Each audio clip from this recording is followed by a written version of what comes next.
Did you know that I have read more than 200 books or fiction books already when I was still in my high school days?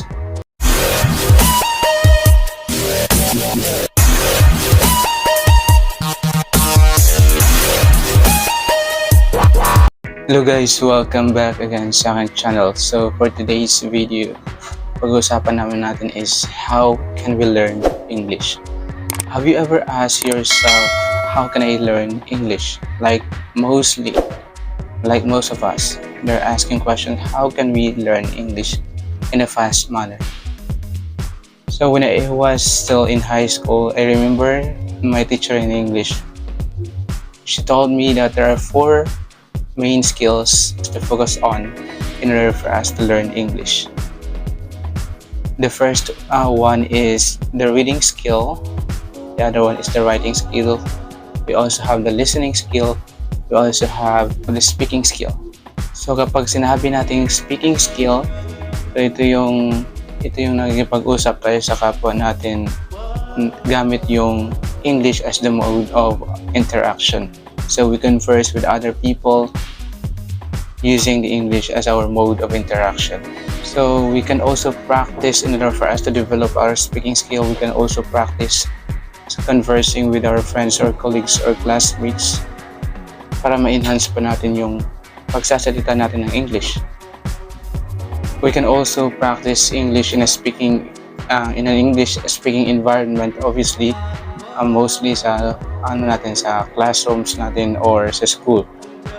Meron tayong tinatawag na English drive wherein nagsasalita tayo lahat ng English and we are not allowed to speak vernaculars. Lagi yan siya na-apply kahit saang school. Obviously, hindi natin siya pwede i-apply sa bahay natin, especially if our mothers or fathers, they are not good in speaking English. So if we really want to speak English, we should know also the environment where we are going to practice English, or we should know also the environment kung saan tayo pwedeng magsalita ng English. Hindi dapat sa bahay natin. We can practice English in our school, when we are at work. So yun siya yung mas-share ko regarding the speaking skill. So kapag sinabi na pa nating listening skill, obviously mas maganda siya pag yung listening skill yung may nakikita at nababasa. So I will give you an example. We can watch movies, or we can watch movies whose mode of interaction is English, or whose mode of conversation ay English. So pwede tayong manood ng Netflix, pwede tayong manood ng mga movies as long as nakakatulong sa atin sa pagkipag-converse or in order for us to practice English. Then the other way, pwede tayong makinig ng mga radio stations na wherein may drama sila. Then yung pinapakita or narinig lang natin doon is yung voice ng narrator at saka yung mga characters.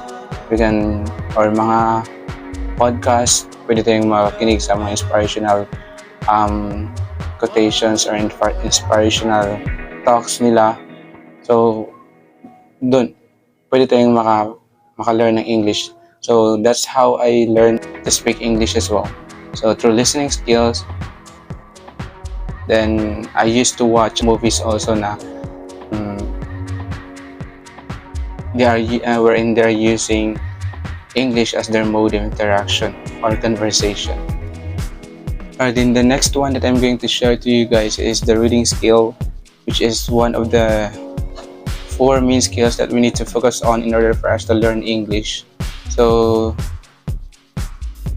did you know that I have read more than 200 books or fiction books already when I was still in my high school days? Yes, that is true. I'm not lying.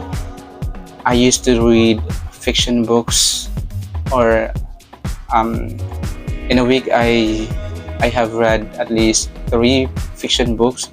And aside from that, I'm also used to reading newspapers and other opinions and other stuff. So that's how I learned, by reading. I learned a lot of vocabularies. Then every time that I learn something or new words for me, I always apply in my day-to-day basis when I was still in high school.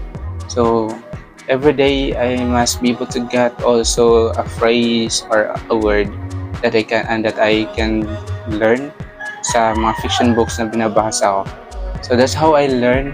That's how I learn to speak English. I learned a lot of new words and I learned a lot of new words and I apply those things sa araw-araw ko pag-stay ko doon. Alright, the next thing that I'm going to share to you guys is the writing skill. So since I'm a reader, I'm fan of reading fiction books.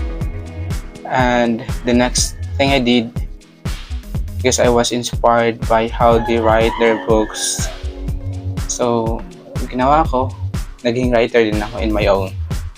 I was an associate editor when I was still in high school in our campus journalism, the Aloysians News. Then I was inspired by the works of my editor-in-chief and other editors as well.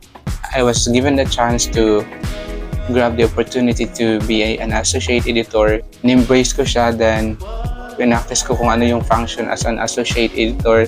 So kung isa kang associate editor, marami kang ini-edit, marami kang gagawin. I was determined to learn their writing styles, especially in news writing, in feature writing, in sports writing, in entertainment writing, in column writing or opinion writing, and editorial writing, which is the very soul of the journalism. Then aside from that, para ma-develop ko pa yung writing skill ko at saka yung yung communication skills ko, I tried to write some stories in English sa Wattpad. Then the other one is Britco. The other one is, I think that's Dream. Then other platforms or other online writing platforms. And I was not just doing it just because of the money. I was doing it because I wanted to improve myself. Kasi alam ko kasi na I am not really that good yet in communication skills. So I just venture out and do. So nag-try ako, then yun, gusto ko lang talagang ma-develop yung communication skills ko through writing and through speaking. So I hope na nagustuhan nyo to, guys.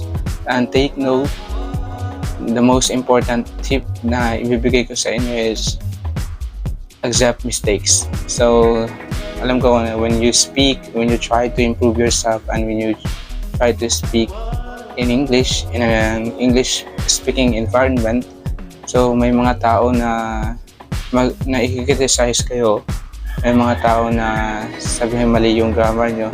So kung alam nyo nung mali, so we need to accept our mistakes. That's one way for us to improve, para enhance natin yung communication skills natin. So that's the most important thing that we know how to accept our mistakes, especially in communication, especially using English as the mode of interaction or conversing with others. So I think yun lang ma-share ko sa inyo, guys. Thank you so much at thank you sa pakikinig sa ating vlog for today. Then abangan nyo yung next vlog ko. Mag-tutor din ako ng iba pang tutorials. Thank you so much. God bless you all.